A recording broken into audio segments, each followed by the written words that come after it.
Please be seated, ladies and gentlemen. On behalf of the President and the First Lady, I want to welcome you to the White House and to the Rose Garden. Before introducing the person who will present the President, I would like to say a few brief words, and in doing so acknowledge some of those distinguished guests who are present. In the President's Cabinet, we are joined by Secretary Donna Shalala, Secretary Mickey Cantor, Secretary Dan Glickman, and Secretary Federico Pena. Also, the President's Chief of Staff, Leon Panetta, and Carol Rasco, head of the Domestic Policy Council. From the Congress of the United States, we're pleased and honored to have Senator John Breaux, who is on this side of the crowd here. Also, Representative Glenn Browder, Representative Mike Castle, Representative Sander Levin, Representative Clay Shaw, and Representative John Tanner.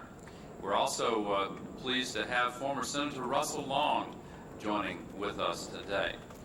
From the state houses of our nation, we're honored to be joined by Governor Roy Romer and Governor Tom Carper and Governor Bob Miller and Governor Gaston Caperton, all four of whom have worked tirelessly on this issue. And here on stage with the President, in addition to Lily Harden, who I will present in just a moment, and incidentally, Lily Harden's daughters, Sharonda and Shanika, are seated next to the First Lady here. We also have Penelope Howard and Janet Farrell. All three of these individuals have lived lives that illustrate why the country must take the step that we're taking with the President's signature today. The President will sign a welfare reform bill and make it law, one that reinforces such core American values as work, family, individual responsibility, and community. If we want to fulfill the promise of this bill, government must do its part by expanding opportunity so that those on welfare can enter the mainstream of American life. And those who want to escape poverty must do theirs by exercising personal responsibility and working hard. We all know how we have come to this point. The current welfare system is broken and is in desperate need of repair. For too long, for too many, welfare has been a way of life. For too long, it has condemned too many on welfare to a lifetime at the margins of our society. Today, we start to change all that. The bill the President will sign today is far from perfect. It is too hard on immigrants and too harsh on many hardworking poor people and their children. But if implemented properly and repaired where misguided, this bill can be a starting point for a new social contract with Americans still in poverty, a contract that at its core provides hope and opportunity. When I introduce Lily Harden, I'm going to introduce somebody that the President will tell you has the good sense to come from Little Rock, Arkansas. Lily will tell you herself that when she became empowered, when she took responsibility, she began to create opportunity, lift her life, and make her children proud. Before I present her to you, though, I'd like to say something about the person who was once Lily's governor and is now our President. No one in America knows more about welfare reform than Bill Clinton. He has devoted his entire career to the cause. Under his leadership, that which is right about this bill can be made to work. And under his leadership, that which is wrong about this bill will be made better. You can count on it. Just look at his record. This President has expanded the Earned Income Tax Credit for low-income families. He has said loudly and clearly, if you owe child support, you can run, but you cannot hide. We will find you. And because of that commitment, we've already increased child support collections in this country by 40%. Today, 3 out of every 4 AFDC recipients are covered by this president's reforms. And most important, over 1 million people have moved from welfare to work and stayed there since the day Bill Clinton took office. Now it's my pleasure to introduce one woman who has made this transition from dependence to dignity, from welfare to work. Ladies and gentlemen, join me in welcoming Lily Harden.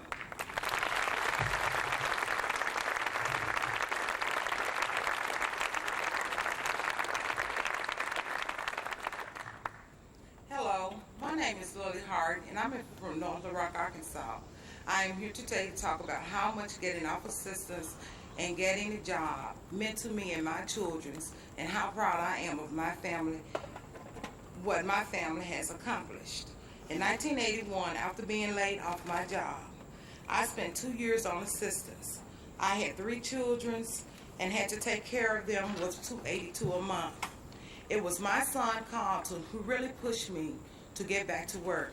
I enrolled in Project Success, one Governor Clinton welfare reform programs in Arkansas.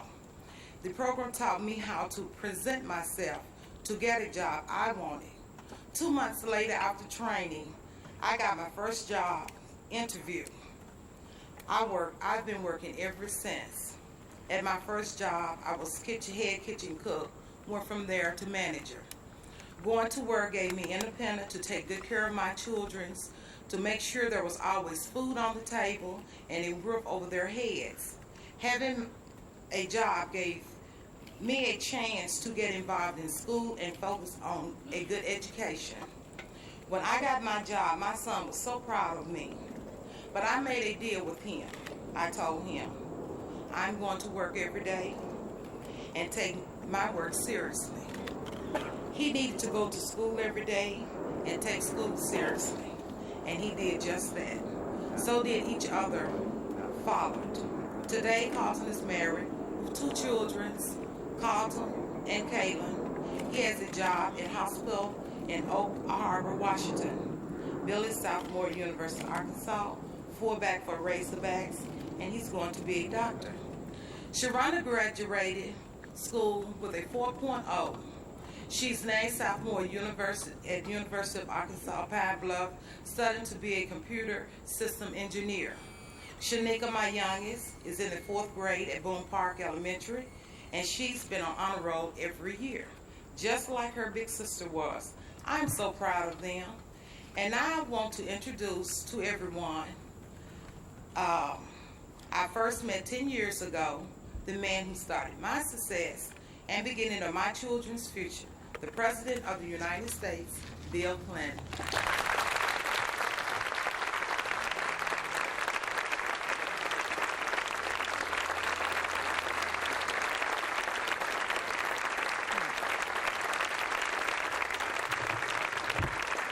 Thank you very much.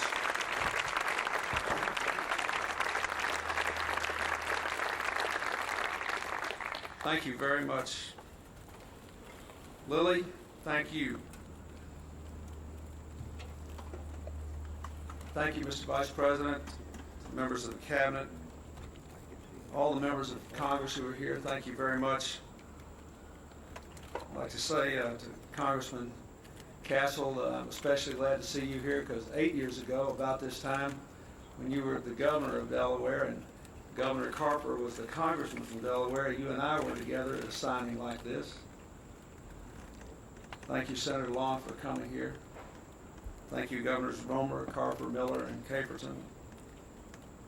I'd also like to thank Penelope Howard and Janet Farrell for coming here. They too have worked their way from welfare to independence. We're honored to have them here. I'd like to thank all the people who worked on this bill who have been introduced from our staff and cabinet, but I'd also like to especially thank Bruce Reed, who had a lot to do with working on the final compromises of this bill. I thank him. Lily Harden was up there talking, and I want to tell you how she happens to be here today. 10 years ago, Governor Castle and I were asked to co-chair a governor's task force on welfare reform. And we were asked to work together on it, and when we met at Hilton Head in South Carolina, we had a little panel, and 41 governors showed up to listen to people who were on welfare from several states. So I asked Carol Rasco to find me somebody from our state who had been in one of our welfare reform programs and had gone to work. And she found Lily Harden, and Lily showed up at the program. And I was conducting this meeting, and I committed a mistake that they always tell lawyers never to do. Never ask a question you do not know the answer to. But she was doing so well talking about it, as you saw how well-spoken she was today, and I said, Lily, what's the best thing about being off welfare? And she looked me straight in the eye and said, when my boy goes to school and they say, what does your mama do for a living? He can give an answer. I have never forgotten that.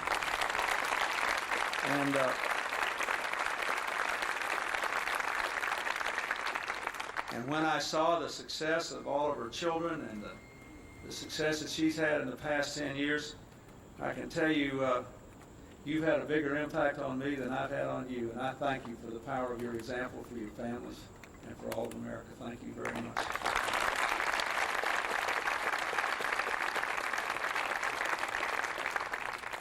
What we are trying to do today is to overcome the flaws of the welfare system for the people who are trapped on it.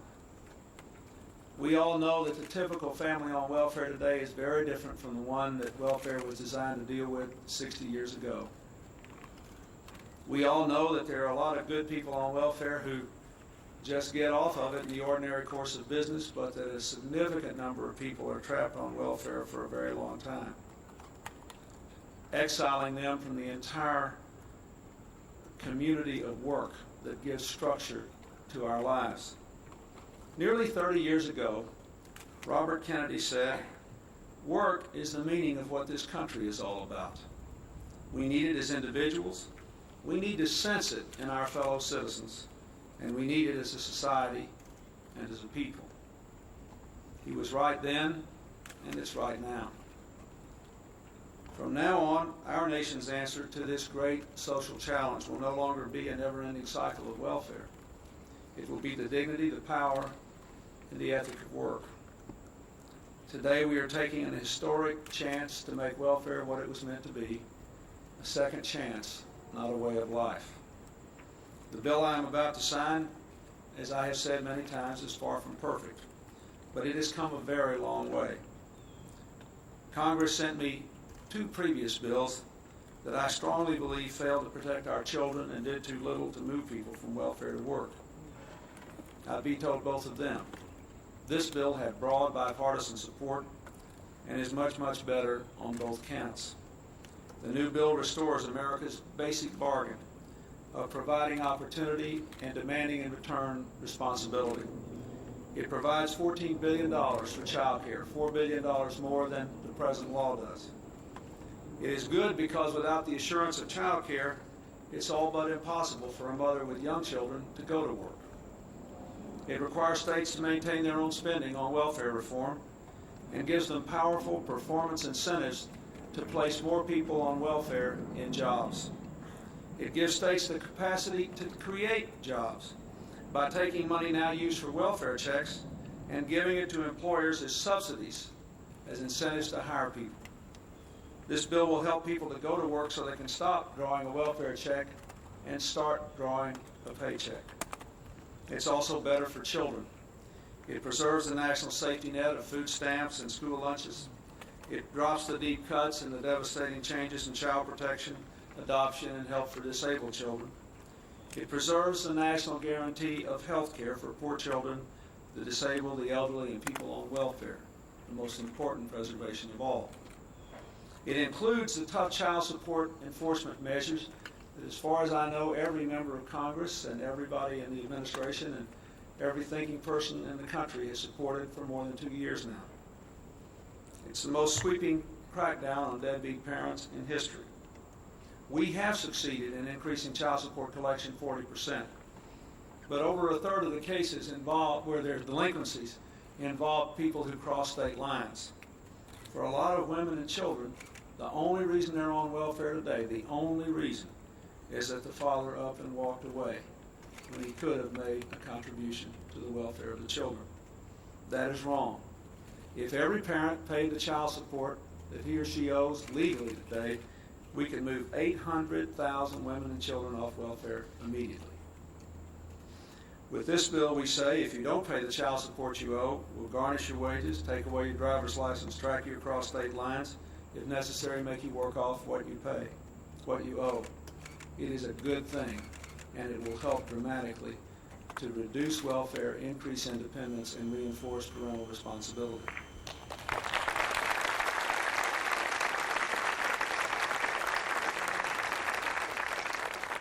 As the Vice President said, we strongly disagree with a couple of provisions of this bill.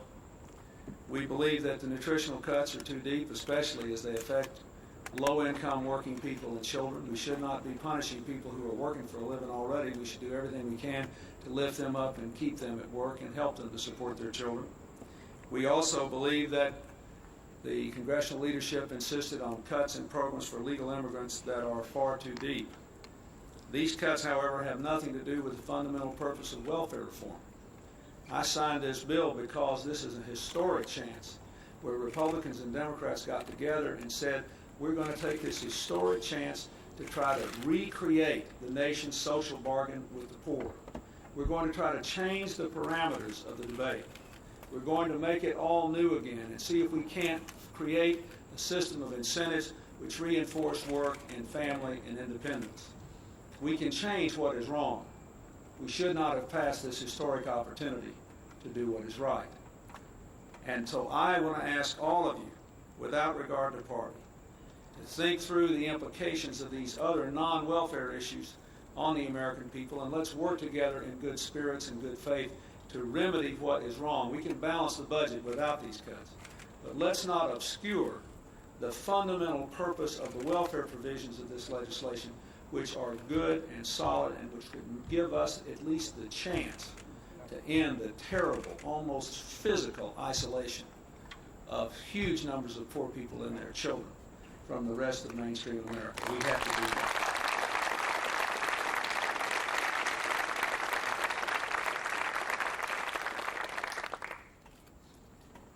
Let me also say that there's something really good about this legislation.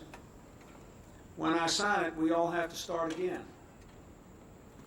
And this becomes everybody's responsibility. After I sign my name to this bill, welfare will no longer be a political issue. The two parties cannot attack each other over it. Politicians cannot attack poor people over it. There are no encrusted habits, systems, and failures that can be laid at the foot of someone else. We have to begin again. This is not the end of welfare reform. This is the beginning. And we have to all assume responsibility.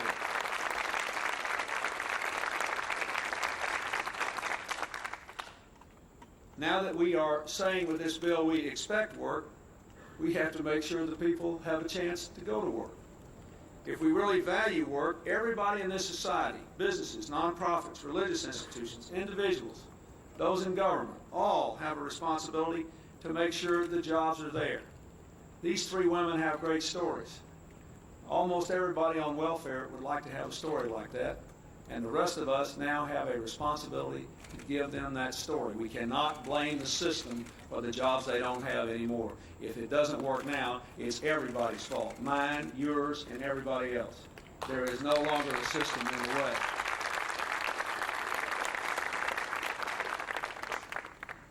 I've worked hard over the past 4 years to create jobs and to steer investment into places where there are large numbers of people on welfare because there's been no economic recovery. That's what the Empowerment Zone program was all about. That's what the Community Development Bank Initiative was all about. That's what our Urban Brownfield Cleanup Initiative was all about, trying to give people the means to make a living in areas that had been left behind. I think we have to do more here in Washington to do that, and I'll have more to say about that later. But let me say again, we have to build a new work and family system. And this is everybody's responsibility now.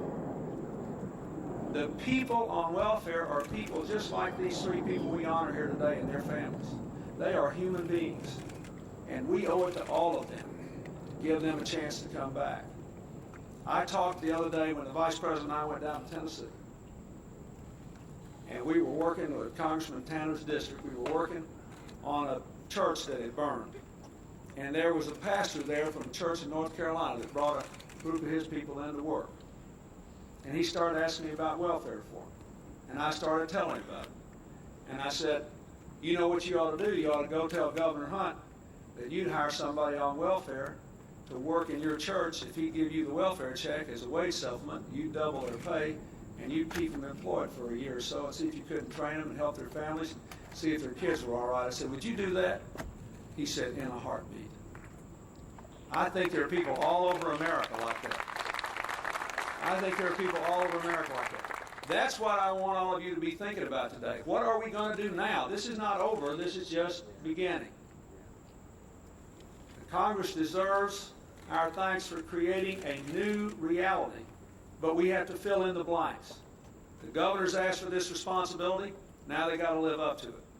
There are mayors that have responsibilities, county officials that have responsibilities. Every employer in this country that ever made a disparaging remark about the welfare system needs to think about whether he or she should now hire somebody from welfare and go to work, go to the state and say, okay, you give me the check, I'll use it as an income supplement, I'll train these people, I'll help them to start their lives, and we'll go forward from here.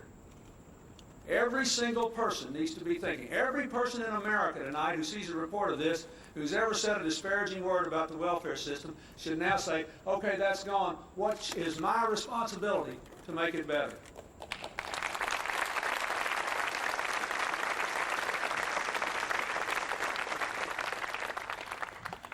Two days ago, we signed a bill increasing the minimum wage here and making it easier for people in small businesses to get and keep pensions. Yesterday, we signed the Casabon-Kennedy bill, which makes health care more available to up to 25 million Americans, many of them in lower-income jobs where they're more vulnerable. The bill I'm signing today preserves the increases in the earned income tax credit for working families. It is now clearly better to go to work than to stay on welfare. Clearly better because of actions taken by the Congress in this session. It is clearly better. And what we have to do now is to make that work a reality. I've said this many times, but you know, most American families find that the greatest challenge of their lives is how to do a good job raising their kids and do a good job at work. Trying to balance work and family is the challenge that most Americans in the workplace face. Thankfully, that's the challenge Lily Harden's had to face for the last 10 years. That's just what we want for everybody. We want at least the chance to strike the right balance for everybody. Today we are ending welfare as we know it. But I hope this day will be remembered not for what it ended, but for what it began. A new day that offers hope, honors responsibility, rewards work, and changes the terms of the debate so that no one in America ever feels again the need to criticize people who are poor on welfare, but instead feels the responsibility to reach out to men and women and children who are isolated, who need opportunity, and who are willing to assume responsibility and give them the opportunity and the terms of responsibility.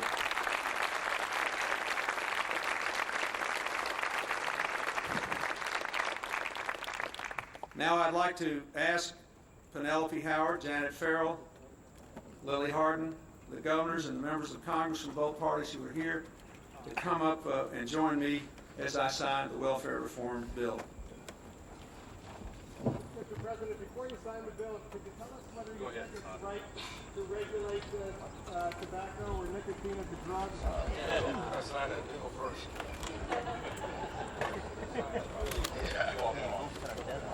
Yeah, I guess so. You know, well, under the law, I have to wait till the OMB makes a recommendation to me. I think we have to anticipate things. I can't say more than that right now.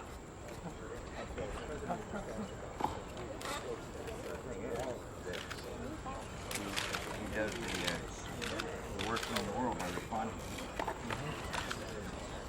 Why does she do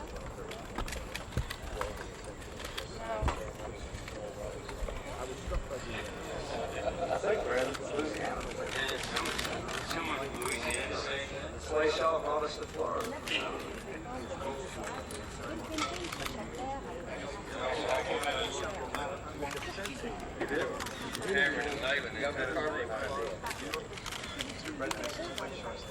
It's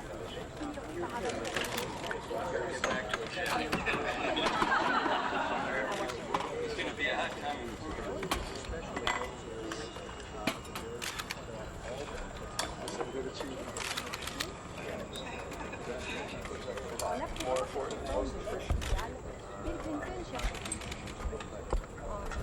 En activant cette plateforme de l'aide sociale, Bill Clinton cherche à faire de la politique conservateur.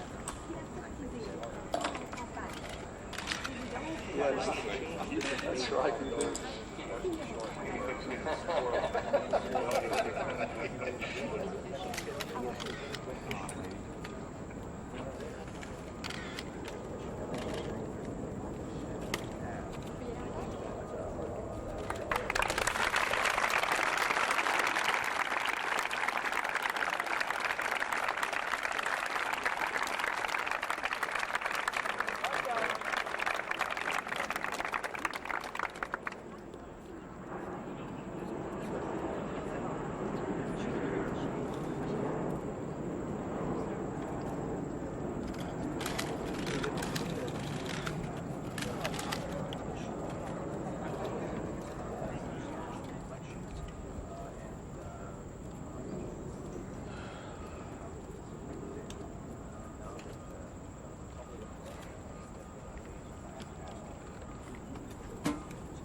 White House press officer.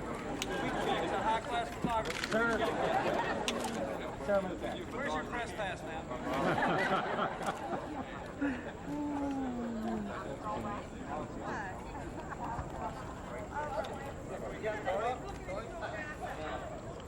Man, and the lady, can you get down, please?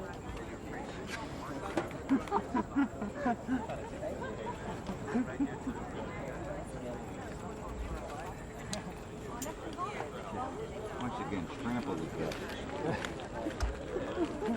judges.